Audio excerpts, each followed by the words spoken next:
What's up, everybody, and welcome to the Collegeology Podcast. I'm your host, Bondi Johnson, and today we're going to talk bro science versus exercise science.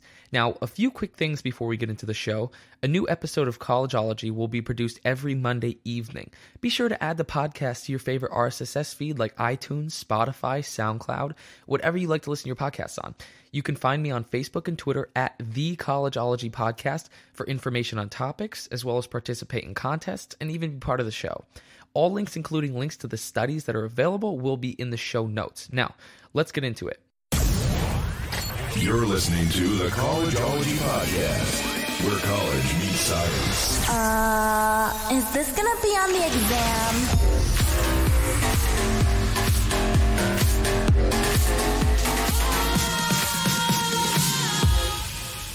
From the thought that strength training will make you bulky, to the hope that endless amounts of cardio will make you shredded, there's all kinds of ideas floating around the fitness industry. But how much of it is actually exercise science and how much of it is bro science? Well, joining me today to help distinguish between what's bro science and what's actually exercise science is Jake Schuster.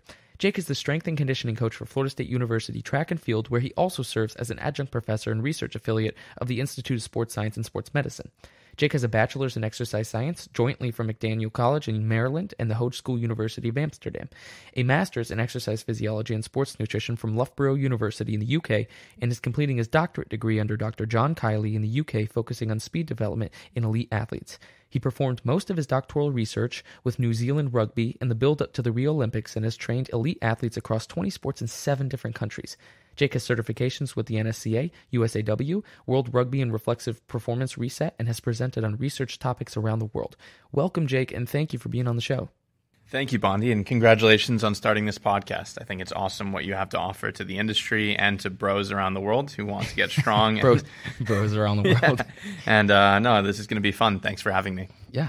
Can you just give us kind of a quick background? I know I introduced you, but who you are, what you do, and what got you into this? Sure. Well, I was born and raised in Boston, Massachusetts. The accent has dropped because I've been away for a while, obviously. Played lacrosse and wrestling in college.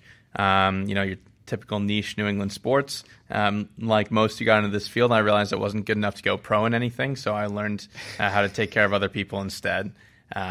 Definitely started off as a traditional, strength and conditioning coach scope. Wanted to learn about nutrition, found I didn't like the work in that area as much as I liked coaching people. Had the kind of sports science skill set fall into my lap out of necessity in certain roles, as most people do. And now, after 6 years living and working abroad, I returned stateside to be around my family who are in Florida, and I work here at Florida State University. Well, I want to use your background today, kind of talk about exercise science. There's a lot of things, like I said, that float around, especially in college campuses, about exercise. So we're going to talk about some of those myths specifically today, but I want to start with kind of just an overview of what exercise is. And most people forget that exercise is a science. Mm-hmm. So, you can study it, you can research it, you can find out new things. So what is exercise science? Oh, that is an awesome question to kick off with, boy. I mean, exercise science is the study of human movement, and it's the study of physical activity. We know very little about it. It's an incredibly young field, from bioenergetics and fatigue to, human locomotion and biomechanics. It's the study of physical activity. With that being said, can you just kind of give me what is exercise overall? There's so many different types and classifications. What in a broad sense is exercise? Movement. Okay. I like it plain and simple. So I want to touch kind of on the different types of exercise. So we have aerobic and anaerobic exercise. Now, correct me if I'm wrong, those are the two most broad senses of exercise. Sure. Based on the energy pathways that we're using. So the differences between the two, like I just said, are, one is with oxygen, one is without oxygen. And that causes, a whole cascade of different metabolic pathways and what have you in the body. So when would you say you want to choose one over the other? What are your goals? Depends on goals. So completely goal dependent, you would say. So there isn't Absolutely. one that's better than the other. No, absolutely not. And I think it's important to bear in mind that you can't put these things into a box. Just because we teach them in physiology class a certain way doesn't mean that that's how they exist in nature. If you take an NFL game and an athlete is crashing into someone or running as fast as they can for 4 seconds once every 45 seconds, that's very anaerobic. But if they're doing that 120 times over the course of 3.5 hours, that's pretty aerobic. And they're doing both of those. That's the context that it's happening in. So nothing is purely anaerobic or aerobic. Well, unless you're going for a 4-hour run very slowly or something. But you're using all systems all the time. Whether you're talking about ATP or creatine or purely oxidative systems in aerobic or anaerobic classifications, you're doing everything all the time. You're doing everything right now. You're doing everything when you're sprinting. You're doing everything when you run a marathon. All three systems, or both classifications, are still in play. And I think if you're a guy going to the gym looking for body composition, if you just want to look good at the beach, you should probably train everything as well.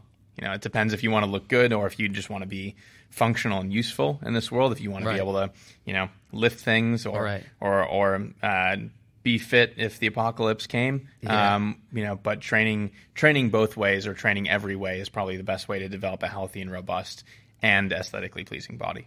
Okay, so that leads me right into my next question, strength training. So, is strength training, like you just said, we're using all the, anaerobic and aerobic all the time. So when it comes to strength training, if my goal is building muscles, obviously, we think of that as anaerobic exercise. Like you just said, we're kind of using it all. So if my goal is strength training and I want to build my muscles, what's my goal when I get into the gym? For hypertrophy? Yeah. Yeah, I think it's an interesting one, and I think hypertrophy is largely affected by lifestyle. So how much sleep you're getting, what you do in between the times that you train, and your nutrition. Tradition would tell us that 8 to 12 rep range that Arnold Schwarzenegger wrote about. There's definitely something to that, but I'm not sure that's the be all end all. Getting powerful and fast and things like that is difficult, but they say that getting strong is like falling out of a boat and hitting water, right? Right. And I think, for many people, I would actually say for almost all people with a young training age or with limited training experience, that's the case for any type of strength training, is you will put on muscle mass if you have never strength trained before and you begin strength training. So that's handy, right? Right. When you do so, though, I think, I definitely believe, and this is obviously another topic, but I believe in food content and that can affect things nutritionally. However, you can't cheat the laws of thermodynamics. So I think you have to be in a calorie surplus if you want to add muscle. And that's pretty important because a lot of people don't get enough protein. So I'd say worry more about the lifestyle factors such as sleep and nutrition before you get into the details of training. I think most people could do any strength training program, and if they're eating in a calorie surplus and they're sleeping well, they will put on muscle. And when we think of endurance training, I feel like that's really closely linked with aerobic exercise, or at least that's what the thought is. When it comes to endurance training, what all does that entail? I mean, if I'm doing curls or if I'm doing squats, am I endurance training whatsoever? Can I turn that into endurance training? Well, I'll knock one myth out of the way, that there's no such thing as toning, doing more than 15 reps in a set is going to make you lose it. That's complete nonsense. The metabolic cascade created by doing 1 rep maxes will cause more fat loss than doing 18 reps anyways. But in terms of endurance capacities, like natural laws of logic, like if you do more reps, your body will become capable of adapt to performing more work. Exactly. Right. But I think everything comes back to specificity. So I think if you want to have endurance in something, do that for a long time. Right. Okay. So with that kind of broad look at exercise, looking at, anaerobic versus aerobic, we got strength training versus endurance training. It sounds to me like a lot of the times you're kind of training a little bit of each of those things, even if you go in there with a specific goal and you're kind of focusing on one specific type, which, is good to know that you're kind of working a little bit of everything, and it makes sense. So with that being said, I do want to touch on a few of the myths that are floating around, that you'll go into the gym and hear from those who like to carry around gallon water bottles and wear the upper body thongs, I like to call them. So let's start with strength training will make you bulk up, because there are a lot of women who are afraid to lift weights because they don't want to get bulky. And I feel like there's a lot of lost potential in fitness when you kind of stay away from weightlifting or like we just said, strength training. Mm-hmm. So can you talk to me about that? Sure thing. And I hope this is all right to edit. I want to go back and just add one thing to the last answer. So realize, when we speak about endurance, the basic principle of overload, right? If we want to be great at running a mile, let's run 2 miles, at the 1 mile pace. And right, ipso facto, right? But I think it's important to understand that there's overwhelming research in the last 5 to 10 years about, for example, high intensity interval training, and that if we build kind of on the front end, the back end benefits as well. And right. this goes both ways, right? Building aerobic capacity will help you anaerobically as well. Exactly. But I think it's important to understand, especially for people going out and doing triathlons, marathons, and things, that training faster and more intensely than your event will benefit you just as much as training slower and less intensely for greater volume. Right. Exactly. So, I had a conversation with one of our distance coaches recently about this, that, the dogma is definitely around only training long and slow for your events with a little sprinkling of speed in there. But I think if you go a third, one at specificity, one longer and slower, and 1/3 faster, I think that's the training model that we'll see moving forward. Okay. So to your question about myths, first one, you're missing out if you're not weight training, period. Right. There's overwhelming research coming out about mental health, prevention of neurodegenerative diseases, blood pressure, what have you. It's good to lift weights, and you cannot replace that with 20 minutes on the elliptical. It's not doing the job. Lifting weights, resistance training is good for you. It's good for your human health. It's good for longevity. It's anti-aging, what have you. It's just important to do. So if I'm trying to lose as much weight as possible, though, or I'm trying to burn as much body fat as possible, I feel like a lot of the times people look to cardio. They look to the treadmill and the elliptical. So if I'm trying to lose weight, burn fat, should I not just be doing a lot of cardio? Or? No, I don't think so, because I think that's a drop in the bucket, and I think what you get out of that is poor return on investment. And that's not to say one long run or one long bike ride or one long swim per week can't help you. In fact, I think it's very useful. But high intensity work gets the job done. It's much more bang for your buck. And look, not everyone's in ready shape to do sprints, but sprinting's the best exercise there is. Whether you're trying to develop speed, strength, power, or body composition, sprinting is the best exercise there is. And maybe you translate that. Maybe you go play tennis. Maybe you play pickup basketball or weekend volleyball. But high intensity work, especially involving running and jumping, is the best thing you can do for body composition. Not only because of the intensity it creates, but because of the endocrine cascade that results from it. So, yeah, for body composition, I definitely feel strongly about that. Now, when women talk about weight training and whether or not it's going to make them bulky, I'll contradict myself from earlier a little bit when you talked about adding weight. Women don't have enough testosterone in their systems to bulk the way that they're afraid of bulking. They can rest assured that most female bodybuilders that they see are taking steroids and lift tenfold more than they could ever hope to fit in their schedule. So if a woman strength trains for 45 minutes 3 times a week, I don't care if it's on a locked in program for 2 years, then they're not going to get bulky in a way that would put them off. And I think what people conceptualize in terms of muscle mass is it's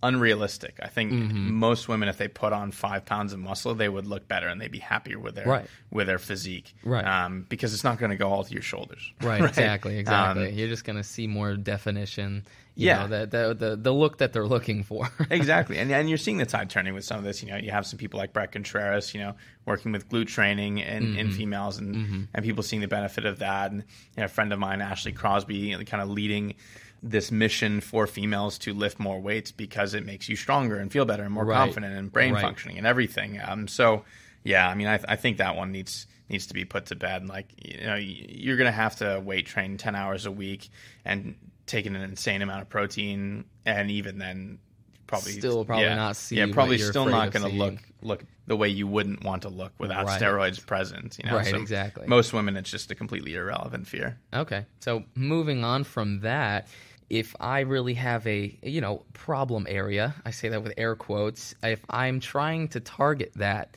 can I do that? No. I think if you really nail it down, and if everything else is maxed out, and you get some superhuman meditative powers to focus on that area while you're training, there might be a little 1% change. There might be something to that on the top end. I would say 999 times out of 1,000, you're much better off just improving other things. Right. So I feel like that that's important for a lot of people to hear, because the amount of frustration that must be brought on from trying to target something specifically, whether, it be to lose fat or, it's easier to build that up, to build something specifically up. But to try to, kind of lean out in one specific area, man, the amount of struggle. Let's say you've got your physique out to a B+, A- level, and you don't like the way your flanks look, or you don't like the way your thighs look or your arms look.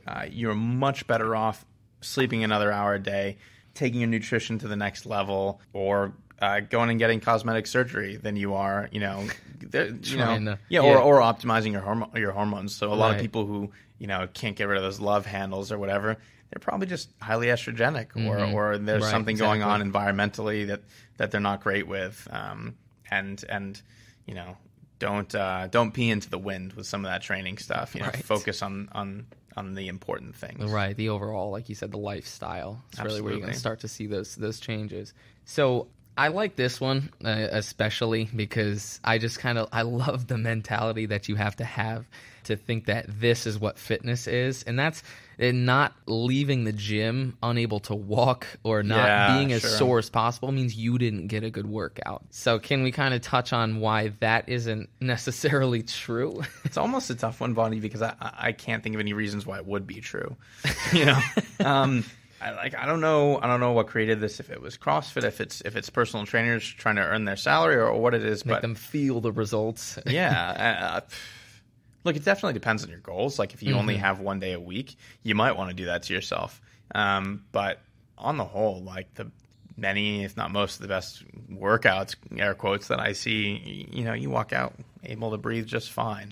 Again, if you're going for body composition only and you want to do some high intensity interval training, or you're doing sprints or things like that, you're definitely going to be puffing afterwards. Right. But you don't have to be a puddle that needs a hospital bed.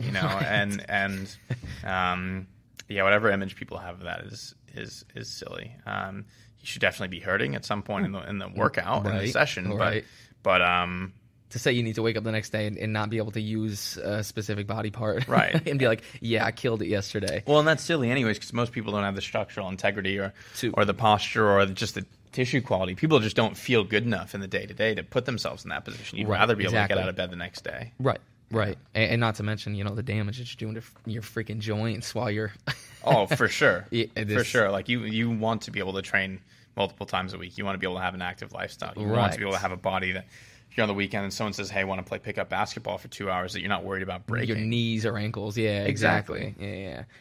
So actually, leading off of that, a mentality that is usually closely linked to that would be the no days off. And it's mostly among these people who are really driven to see a change in physique. But I would argue, and I will ask you your opinion on this, I'll argue that taking those rest days is super, super important to see results from the work that you've been putting in the gym. So can you just kind of talk about, what negative effects the no days off mentality might actually have? Well, your system's going to be in fight or flight 24/7, and it's never going to adapt. It's just going to be trying to survive. Now, look, if you're a pro cyclist on the Tour de France, they suggest, or even talking, I remember when I was, summers in college working for moving companies, I'd say, how do these 40-year-old guys do this, 6 days a week? And they said, never take 2 days off in a row, because then you feel like you were in a car crash, But that's because you're putting such high load on yourself. And you look at CrossFitters and people like that, and they don't look healthy after a certain point. They might have great body composition, but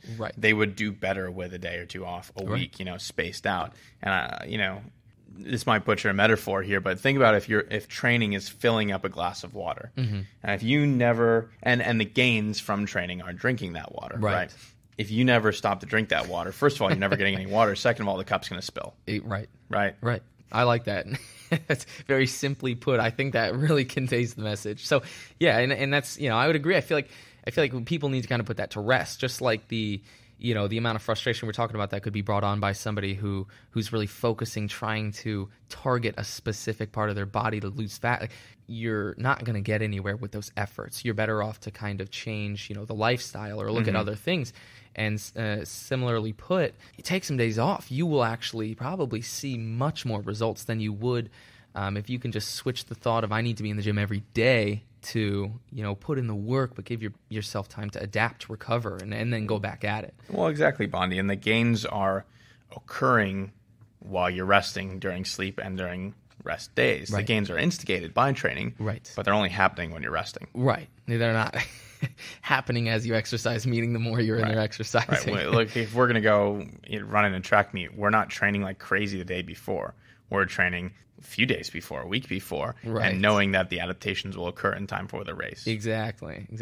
So I also want to touch, and this one is a little more specific than the other ones, but I like it just because I feel like this still floats around. You think that this would kind of have made its way out, but people and their ab exercises every day, just endless amounts of crunches and leg lifts, whatever, your choice of exercise is there a certain point where you're no longer helping yourself? You're just kind of banging out more reps. Yeah. That's really not helping you, especially the people who like to do it every day. Yeah, without question. I'd say apply any logic that we just spoke about.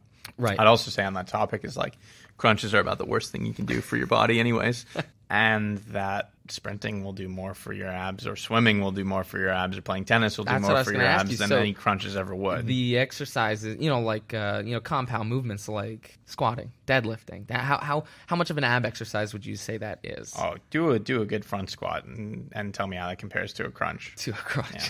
So I think that's everything that I had for today as far as myths went. A good look at what exercise is, kind of got rid of some of those myths. Hopefully help some people who may have been frustrated with their efforts in the gym lately. So Jake, thank you for coming on the show. Where can people find you if they're interested in what you do? You can find me on the Seminoles.com website, at VoyagerSport.com, where I host my own podcast. And as I am a fan of Paul Newman and the film Cool Hand Luke, I'm at Cool Hand Jake GS on all the social medias. Yes, all social medias. Awesome. Yes, sir. All right, that's Thank where you, you Bondi. find Jake. Thank you, man. That's a wrap for today. I hope you guys learned some things, had fun along the way. Remember to rate and review the podcast if you liked it. It helped me out. And keep an eye out for the next episode, which will be out on Monday night. I'm Bondi Johnson, and you've been listening to the Collegeology Podcast, where college meets science. Until next week.